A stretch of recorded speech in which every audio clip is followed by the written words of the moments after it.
Bonsoir mesdames et messieurs et merci de nous suivre. Au sommaire de cette édition, le président Roch Marc Christian Kaboré est de retour de New York.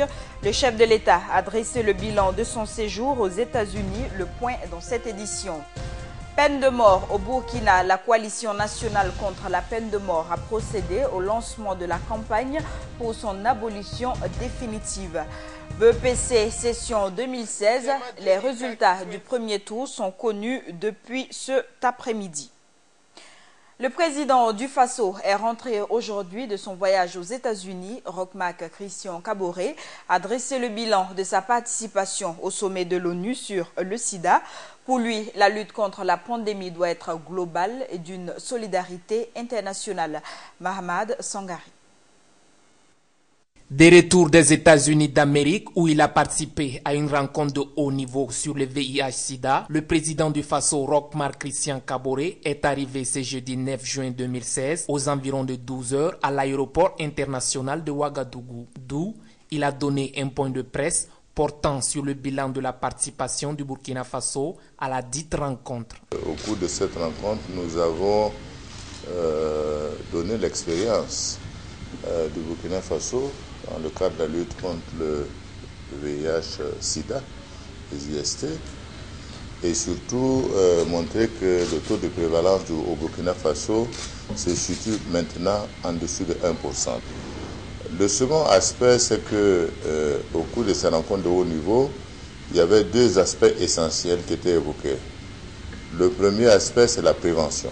Le second volet, c'est que pour lutter contre le sida et faire en sorte que d'ici 2030, ce soit une maladie qui soit éradiquée, il faut forcément de l'argent. Ça, au moins, c'est une nécessité. Et de ce point de vue-là, il a été montré que le combat contre le sida n'est pas seulement un combat global, mais également sa solidarité doit être internationale. Le président du Faso a également mis à profit son séjour aux États-Unis d'Amérique pour discuter avec certaines institutions internationales, dont le PNUD et l'ONU-SIDA. Avec le PNUD, nous avons discuté un peu de la coopération et de la nécessité de leur appui, aussi bien intellectuel que également de leur appui au plan de l'appui à la mobilisation des partenaires, puisque vous savez très bien que le plan national de développement du Burkina Faso, ce plan national que nous allons finaliser, doit être financé et nous avons demandé donc au PNUD de participer à la mobilisation des partenaires pour faire du PNSE un succès. Roch Marc Christian Kaboré a aussi rencontré le secrétaire général de l'Organisation des Nations Unies, Ban Ki-moon, avec qui il a discuté des questions sécuritaires, notamment la lutte pour la paix. Société civile, forces de défense et de sécurité, leaders religieux et coutumiers, tous les acteurs ont été interpellés à lutter contre l'extrémisme violent et la radicalisation. La collaboration des populations dans la lutte contre l'extrémisme et le terrorisme a aussi été souhaitée par le ministre en charge de la sécurité, Simon Compaoré. Le reportage est signé Hassan Nakro. Pour prévenir et combattre la radicalisation, l'extrémisme et le terrorisme au Burkina Faso, une rencontre de haut niveau sur la prévention de l'extrémisme violent s'est tenue ce jeudi 9 juin à Ouagadougou. Appuyée par le Royaume du Danemark, cette présente rencontre constitue un cadre d'échange et de partage d'expériences dans le domaine de la sécurité. Autant que nous pouvons établir un partenariat avec tous les acteurs qui ont un intérêt dans cette question et discuter comment nous pouvons, dans la meilleure façon, combattre l'extrémisme violent.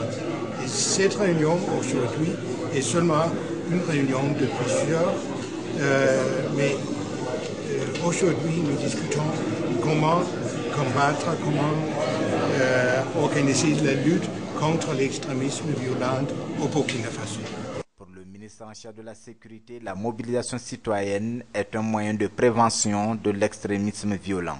La mobilisation citoyenne peut être de nature à informer les forces de défense et de sécurité sur la présence, des présences insolites de gens qui sont des spécialistes de l'extrémisme, de l'extrémisme violent. Et lorsqu'on est informé, des mesures peuvent être prises à temps.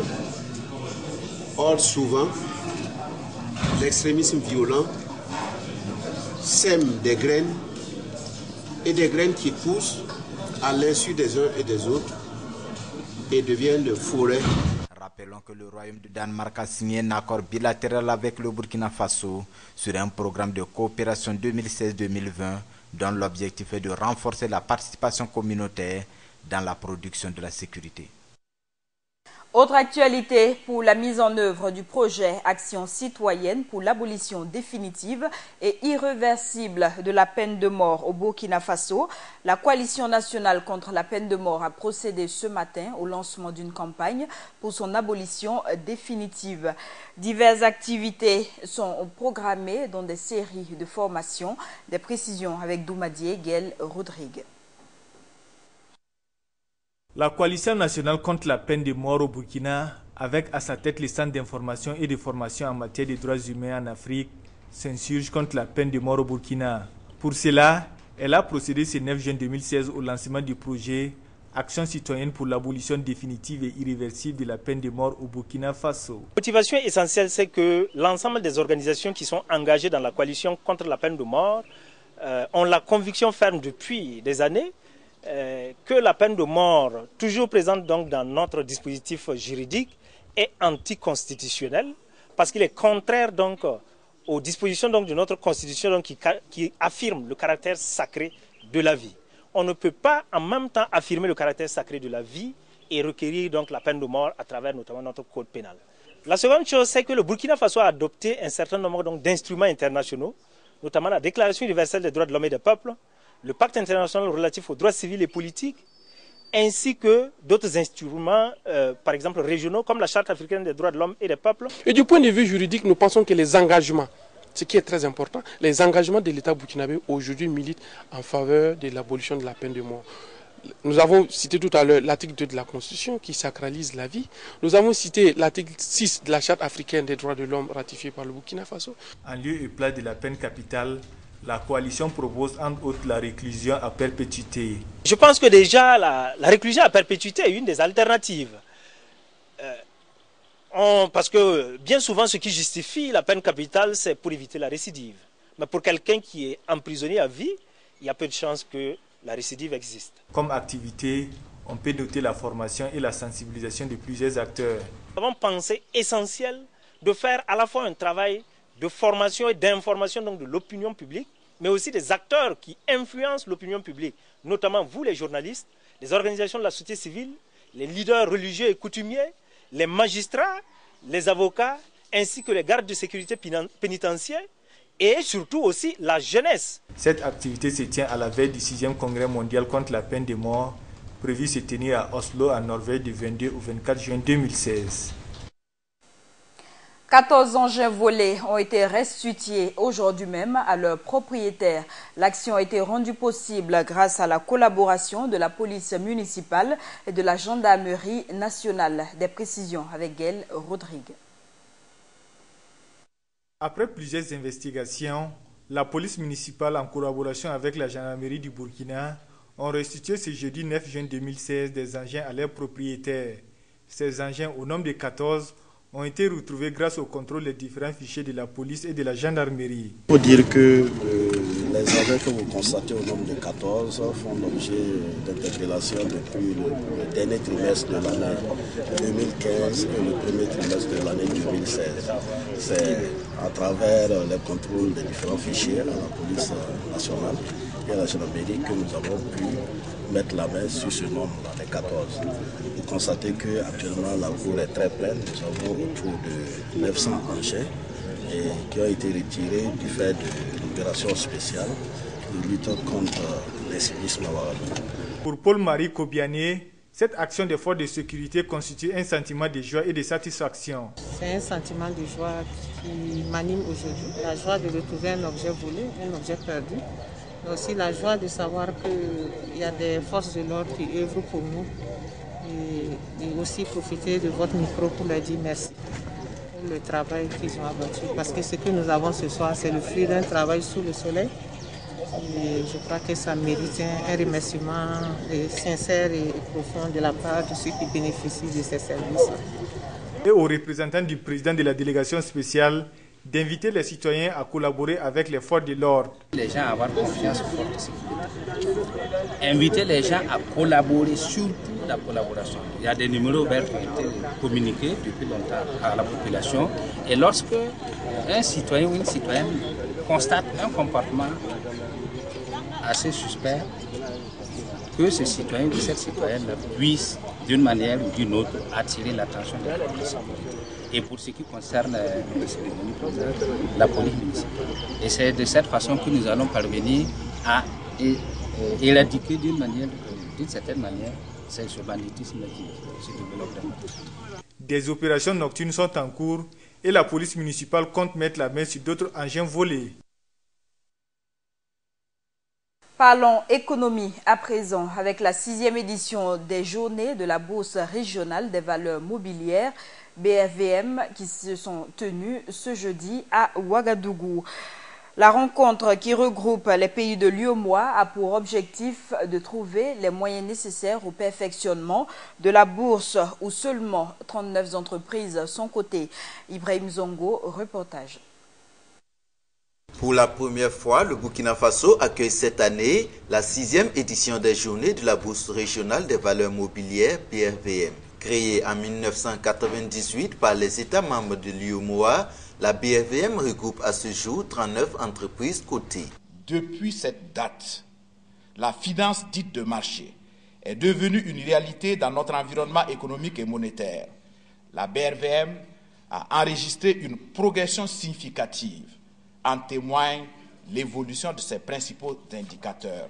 Pour l'antenne nationale de bourse du Burkina Faso, le défi actuellement est de vulgariser les tenants et les aboutissants de la BRVM pour attirer plus d'entreprises. Il faut que le public intègre dans son quotidien l'activité boursière. Il faut que vous, quand vous levez le matin, vous cherchiez à savoir mes actions qui sont en bourse ont pris combien %? Ou bien, est-ce qu'il y a de nouvelles actions qui arrivent sur le marché? Il faut que cela arrive. Et tout notre travail, c'est que de plus en plus, on ne considère pas la bourse comme quelque chose de lointain, d'inaccessible, mais quelque chose qui fait partie de votre vie. Et pour cela, selon l'économiste Tertus Zongo, il est indispensable que des mécanismes d'incitation des entreprises privées et semi-privées soient prises à travers des mesures fortes. Je me souviens à la mise en place de la BVA, la Bourse des valeurs d'Abidjan, qui est l'ancêtre de la BRVM. Le président Oufoué avait par décret obligé les entreprises qu'il estimait rentables à aller à la BVA. Je ne sais pas, puisque vous avez des panels pour discuter. Le gouvernement est là. Mais je pense que quelque part, on a besoin d'une volonté forte pour permettre aux entreprises d'être plus présentes à la cotation. Au cours de ces 2 jours que dureront les journées de la BRVM, il est aussi donné la possibilité aux populations de découvrir des conditions de bourse et de cotation à travers une exposition au niveau des salles de conférence de Ouaga 2000. L'union fait la force. C'est conscient de cet adage que les petites et moyennes entreprises PME ont décidé de mutualiser leurs efforts. La Confédération générale des PME a officiellement été lancée ce matin. L'activité se tient sous le thème « Quelle politique publique pour faire des PME et PMI le moteur de la relance et de la croissance économique du Burkina ?» Hassan Nakro, reportage. Les petites et moyennes entreprises constituent le moteur de la croissance économique dans la plupart des pays en développement. Mais au Burkina Faso, ces entreprises ont du mal à décoller, faute d'organisation et d'encadrement technique et financier des pouvoirs politiques. Désormais, ces entreprises sont unies sous forme de Confédération générale de petites et moyennes entreprises pour défendre les droits et intérêts des PME et PMI. L'atelier de lancement des activités de la dite Confédération a été effectué ce jeudi 9 juin 2016. Je pense que les PME aujourd'hui sont confrontés à un problème d'organisation, un problème d'assistance de l'État. Et avec ce présent atelier, je pense que des pistes vont être élaborées afin de pouvoir mieux les organiser afin qu'ils contribuent encore plus au développement, à la croissance de notre pays. Pour le représentant du chef de gouvernement, cette initiative sera soutenue par l'État burkinabé, car les PME et PMI constituent une base pour l'économie du Burkina. Aucun pays ne peut se développer sans des PME, en tout cas très fortes, qui apportent toute la richesse du pays. Et également, c'est le secteur qui crée également les emplois. L'État a des emplois, mais l'État compte surtout sur les PME. Donc c'est vraiment le moteur. Avec un bureau formé de 20 membres, cette confédération aura d'énormes défis à relever, d'où cet atelier de 48 heures autour du thème « Quelle politique publique pour faire des PME et PMI les moteurs de la relance et de la croissance économique du Burkina Faso post-insurrectionnel ». Le défi qui est le premier est celui de trouver les voies et moyens pour organiser le monde de la petite et moyenne entreprise. Et c'est pour ça que nous sommes ici ce matin pour nous plancher sur les 3 thématiques. Créée en décembre 2015, cette confédération doit créer des conditions favorables à la croissance économique des PME et PMI, mais aussi amener toutes les entreprises à être à jour de leurs devoirs fiscaux.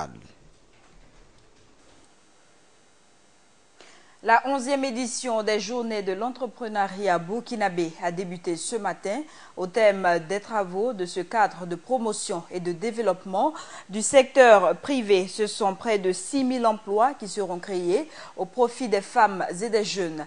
Retour sur la cérémonie d'ouverture avec Mahmad Sangari. C'est par cette coupure de ruban que le ministre du Commerce, de l'Industrie et de l'Artisanat a donné le ton pour l'ouverture officielle de la 11e édition des Journées de l'entrepreneuriat burkinabé, GEB, ce jeudi 9 juin 2016. Des journées qui se veulent un cadre de promotion et de développement du secteur privé. En ma qualité de patron de la présente cérémonie, je voudrais saluer la Maison de l'entreprise et l'ensemble de ses partenaires pour leur synergie d'action qui contribue par cet événement à la promotion et au développement du secteur privé burkinabé. Les journées de l'entrepreneuriat burkinabé viennent donc compléter les initiatives du gouvernement en matière de création d'emplois pour les jeunes et les femmes. Elles constituent un tremplin idéal pour se lancer et réussir dans l'entrepreneuriat. Ce sont au total près de 6 000 emplois que les GEB 2016 entendent créer au profit des femmes et de la jeunesse burkinabé. Il y a donc sur la place ici beaucoup d'acteurs du système financier, que ce soit les banques ou certains établissements. Et d'ici là, il y aura également une foire, il y aura aussi la rencontre B2B et ça permettra aussi de financer pratiquement l'essentiel en tout cas de ces apporteurs et de ces plans d'affaires. Et en plus de ça, nous disons que si tous ces plans d'affaires, tous ces projets-là ont été réalisés, ça va permettre donc de résorber le chômage dans la mesure où il y a 6 000 emplois qui seront donc directement octroyés. Conférences, débats, ateliers de validation, animation de stands et la nuit du mérite sont entre autres les activités phares de l'édition 2016 des Journées de l'entrepreneuriat burkinabé. Une édition qui prendra fin le 11 juin prochain.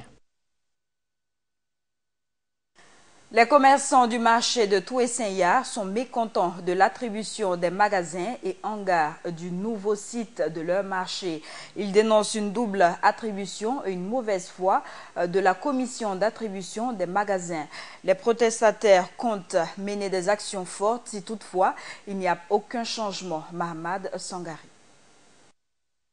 Les attributions des hangars de commerce du nouveau site du marché Toué-Saint-Yard semblent avoir créé des frustrations au sein des commerçants du dit marché. En effet, certains commerçants du marché Toué-Saint-Yard se disent avoir été victimes de discrimination de la part du comité d'attribution. Ces derniers ont exprimé leur mécontentement à travers une conférence de presse ce mercredi 8 juin 2016. Depuis 2013, ils sont venus commencer à faire le recensement. Il y a des coins, il peut recenser. Tu peux recenser magasin et recenser l'hangar. Une personne peut avoir 2 places. Et on a constaté encore qu'il y a 2 femmes qui peuvent prendre pour donner un hangar. Et voilà le problème. En plus, il y a ceux qui sont à location là, ça seulement on n'en parle même pas. On a essayé de les demander, il nous a dit d'attendre d'abord, s'il finit de, recenser ce que le propriétaire du magasin là, il va voir notre cas. Et on a entendu jusqu'à aujourd'hui, bon, il n'y a pas eu de solution. Ces commerçants disent réclamer, entre autres, le sursis à tout déguerpissement des commerçants de l'ancien site, la résolution de la question de double attribution et un audit de la gestion du projet d'aménagement et d'attribution des hangars du nouveau site du Yard. On a essayé de le rencontrer à plusieurs fois, mais il ne nous a pas donné de satisfaction. Il nous a dit qu'il n'y a plus de place pour nous donner.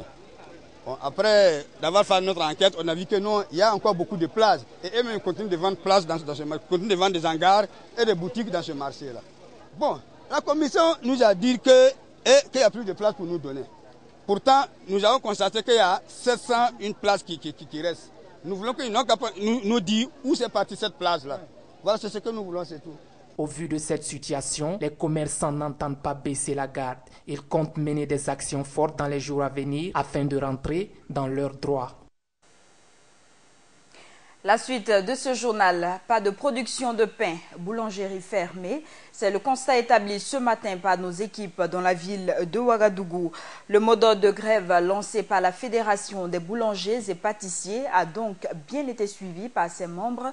Ces derniers se sont retrouvés à la Bourse du Travail pour exiger la satisfaction de leur plateforme revendicative. Des précisions avec Tatiana Tapsoba. À l'instar de ces boulangeries, plusieurs autres sont fermées ce 9 juin 2016 dans la ville de Ouagadougou. Les occupants des lieux les ont vidés pour se retrouver à la Bourse du Travail. Réunis à cet endroit, les boulangers et pâtissiers qui observeront 3 jours d'arrêt de travail veulent amener leur patronat ainsi que les autorités à se pencher sur leur cause. Notre présence à la Bourse du Travail, on a des problèmes dans la boulangerie. On a déposé un préavis de grève depuis le 30. Et ce qu'on revendique dans notre préavis, c'est le respect de la liberté syndicale et particulièrement la reprise des boulangers licenciés à Ouagadougou et à Bogo de la sorte pour faire de grève, plus la signature de notre convention qu'on a négociée depuis le 5 mars 2015. On a négocié avec les partenaires au ministère du Travail, assisté, le ministère a dégagé des fonds pour nous permettre de faire cette convention. On a fini de négocier la convention et la signature maintenant devient un problème par les patronats. Et donc on a fini depuis septembre, jusqu'à nos jours il n'y a pas de conclusion. Donc c'est ça qui nous a conduit à aller en grève. Conscients des désagréments que cet arrêt de travail pourrait causer, les boulangers présentent leurs excuses aux clients et demandent par ailleurs le soutien dans cette lutte. Et les clients qui viennent payer le pain, les enfants qui travaillent connaissent la réalité. Donc nous avons donné des explications et nous avons demandé de nous excuser et de nous comprendre dans ce qu'on fait et de nous accompagner dans notre revendication pour que nos patrons nous écoutent et pour que l'autorité nous écoute. Ces travailleurs, réunis au sein de la Fédération nationale des boulangers et pâtissiers du Burkina, se disent prêts à poursuivre la lutte si leurs préoccupations ne sont pas prises en compte à l'issue des 72 heures de grève. Les résultats du premier tour du BEPC ont été proclamés ce jeudi. Au lycée mixte de Gounguin, la moisson n'a pas été bonne. Le nombre des candidats malheureux est assez élevé, suivant ce reportage de Mahamadi Ouedraogo. Proclamation des résultats du premier tour du BEPC, brevet d'études du premier cycle, session de 2016. Ce jeudi 9 juin, nous sommes au centre d'examen du lycée mixte de Gounguin à Ouagadougou. Léon, la relève, 196 615.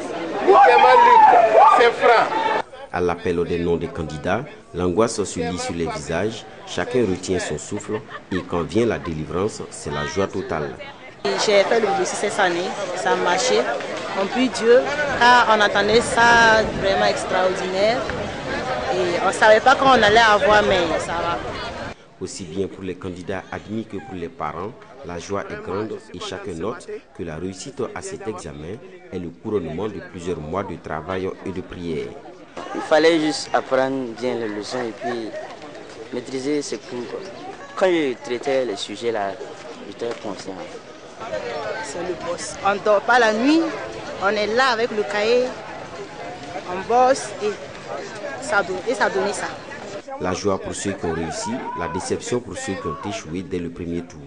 Pour les candidats admis au second tour, qui se déroulera le samedi 11 juin, l'heure est à la révision pour se donner les chances de réussir. Côté administration, il ressort que les résultats pour l'heure ne sont pas satisfaisants. Jury 49, jury 50, jury 51, avec 410 élèves en moyenne. Donc facilement, ça fait les 1230 candidats dans le jury. Si on prend 60 par jury en moyenne, donc ça fera 180. Donc vous voyez que c'est vraiment très maigre. Ce qui concerne les résultats, vraiment les résultats sont mauvais. Parce que sur 406 candidats, nous avons eu 50 admis et 149 au second tour. Vraiment, ce n'est pas bon. Le premier tour du BEPC 2016 est bouclé et les acteurs espèrent une meilleure moisson au second tour afin d'accroître sensiblement le taux de réussite à l'heure du bilan général attendu d'ici à la fin du mois de juin 2016. Et c'est tout pour cette session d'information. Merci à tous de l'avoir suivi.